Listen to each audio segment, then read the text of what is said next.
It was a gun. I'm not voting. If we want to build our nation. The problem with the Somalians. Just want to experience something else than a black man. Move on, move Can't be like forward. a horse with blinkers on. Honestly say, I was about to have Corrupt sex and then I pulled crap, up. but it's nice.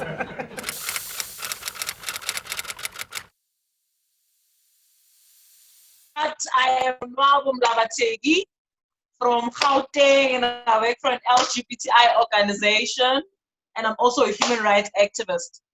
I am Ongeza Kwai. I am 24 years old. I am from Eastern Cape in a village called Eastexpruit, and I am doing my final year in diploma in journalism, and I'm a part-time photographer.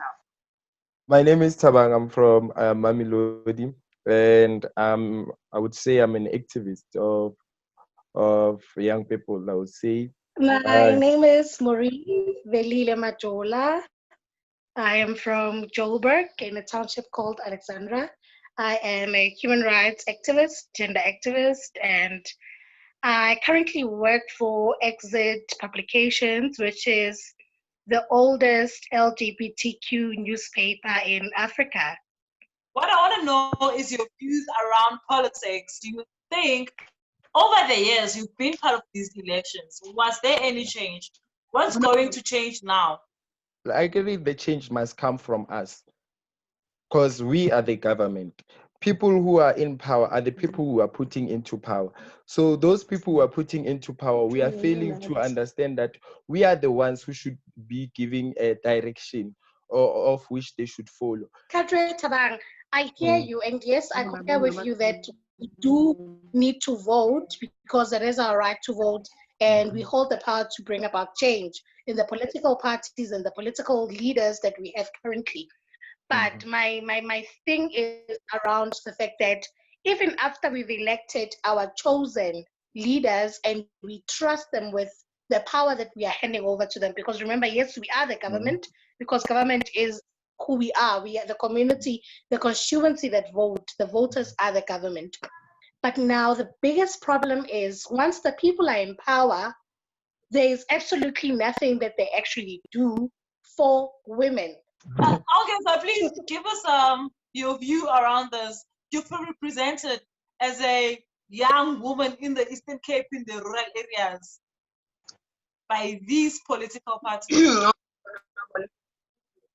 Okay, in the rural areas, we are not represented by the councillors. You know, we don't even know our councillors or what is this candidates. We only know them when it's time for us to vote. You know.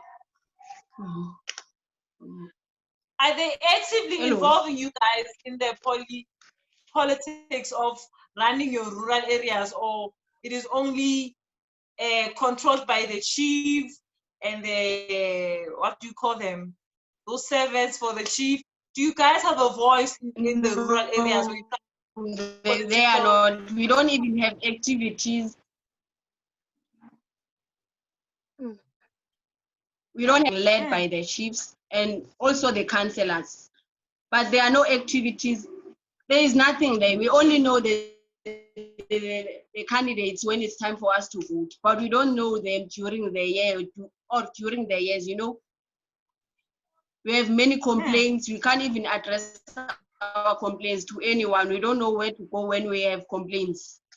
I want to see change where they will say to us, this is the action we are taking, not this is the plan that we have. I want to see action being taken to say, these are the measures that we are putting in place to ensure that women are safe, to ensure that trans women are also safe, to ensure that all women in South Africa and children are safe.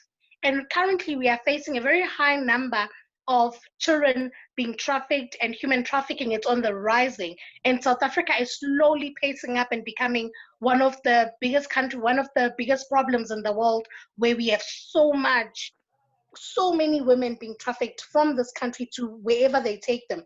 Until our government, the people we put in power, show us that this is the action they are taking, then we can start speaking about saying we see change, about saying we see representation.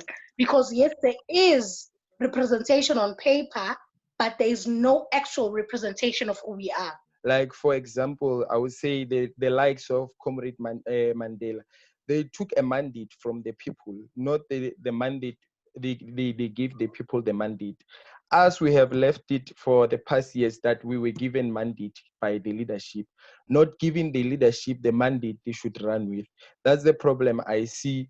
Even as young people, we are allowing to the growth of it, the colonization mentality.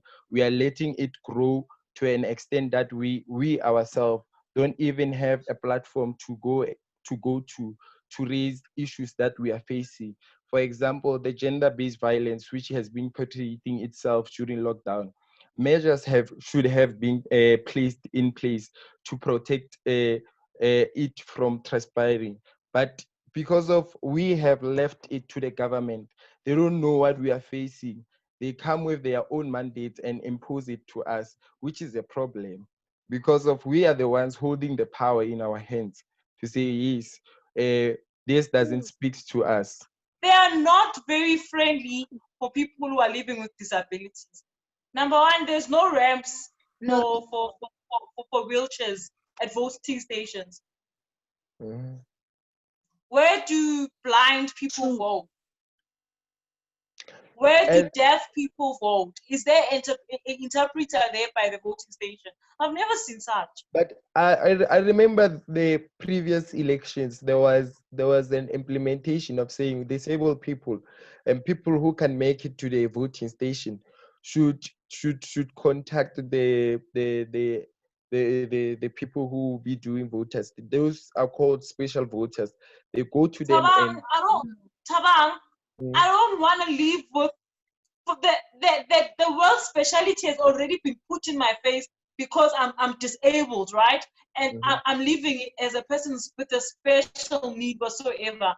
But what if I want to vote like any other ordinary human being? Why are voting stations only designed for able bodies?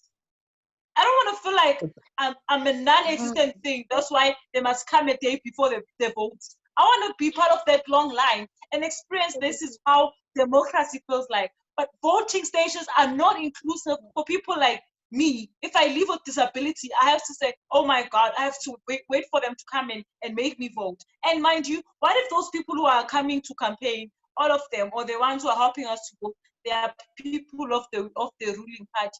Them coming to my house, they won't even allow me to have a voice into saying, I want to vote for a different party. Them being in my house, them bringing the services in my doorstep, I am now compromised to vote for the ruling party, even if I'm not for the ruling party. So I feel like their right to choice is being taken away. Why are voting stations not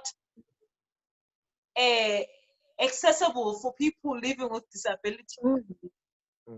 But it also comes back. And I think that is, it also comes back to saying, Elona, who can be making accusations and saying, why are they not doing this? Why are they doing this? Why are they not doing this? We must remember that all these voting stations, they're using resources which are the cheapest. Like, for example, community halls, schools.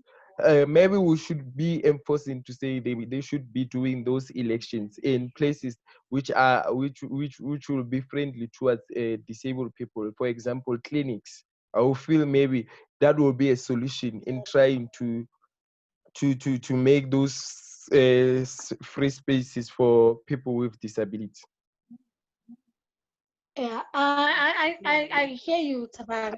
And true, they are using free spaces that are government owned. But remember, all public spaces are government owned. They're government entity. So I believe that, for instance, in Alex, we have venues where there are ramps. We have places where people can go to cast their votes. And maybe we could be going an extra mile to actually provide probably free transport to pick up people from their homes and take them to the voting station so that they feel that they are part of the greater good. They're part of the change. They're part of the change makers, as opposed to saying because you have a minor disability, you you have an impaired somewhere, then you can't come and vote with the greater community, but you must vote on your own, you know. So it's just looking at those finer lines when we're speaking about reaching equality, you know, because yes, we can say we are reaching equality, but we are leaving other people behind who are, number one, people that are very able to make decisions for themselves, people that can read, people that can write. I would say the problem that after 1994 was made was to make people and feel that leadership should be the one that is doing programs that speaks to people, because of they came with the program previously during the apartheid regime to come and impose those programs to us to follow. Like for example, programs of women. I would say programs of women. Women should be the ones channeling their energy in making programs that speaks to them, because of women are the ones who are also governing this country. So we don't have to wait for other women to come and say no. They came up with programs that will occupy women. Women should be the ones doing programs that speaks to them, because of if we're saying for example, if we're saying what they should bring programs to us, it means those programs won't speak to us, it will speak to them. For example, Richard is from a rural area. Richard doesn't even know the ward councillor of where he comes from. The problem is when leadership is being chosen, we as young people tend to neglect channeling our energy into wanting to know why that person is being chosen as a leader. I get it. We're coming from the lockdown, right? Mm-hmm. And maybe we're having these frustrations because a lot of things happened during the lockdown. So do we think that even when during the lockdown, our decision to vote, is it affected by what we experienced during the lockdown? I believe that since the lockdown, a lot is going to change, and especially with the observation that people were making, the observations that they did, to just have to look at which political party was coming through for them, which political parties were trying by all means to make sure that underprivileged families or families that needed food parcels were receiving. During lockdown, there were a lot of hiccups that we saw that the system itself was failing us. For example, there was a lot of distribution before the lockdown of food parcels, and people didn't know who to go to for assistance regarding that. Because of the current leadership, some of them we don't know them, some of them we don't understand their positions. So it is a problem. So I feel it's high time we go for those elections, and the young people go and channel their energy in making sure that we are fighting for economical freedom in our lifetime. People are going to vote according to who was there for them during lockdown, and people are now aware of a lot of things. And I think our people have come to a point where they now know that they cannot just vote because of promises, but they need to vote based on actions that they've seen. They need to vote based on things that are viable, things that actions. They saw this particular political party coming through. They saw this leader coming through. And now when people are casting their votes, they'll be casting them based on that. My dream personally is to be the voice of the voiceless. To be a political journalist. Since my village doesn't have a source of information, I want them to know everything that is happening around politics. My dream is to see young women and both cisgender women and transgender women being able to freely engage. My dream is to see myself in the past 10 years to come, being the new president of South Africa. Yazi, you should ever sit and talk with people, or else take a walk and create a straight talk. Talk what is nice, it will make you feel stronger. Listen what is right and say what is wrong. You should ever sit and talk with people, or else take a walk and create a straight talk. Talk what is nice, it will make you feel stronger. Listen what is right and say what is wrong.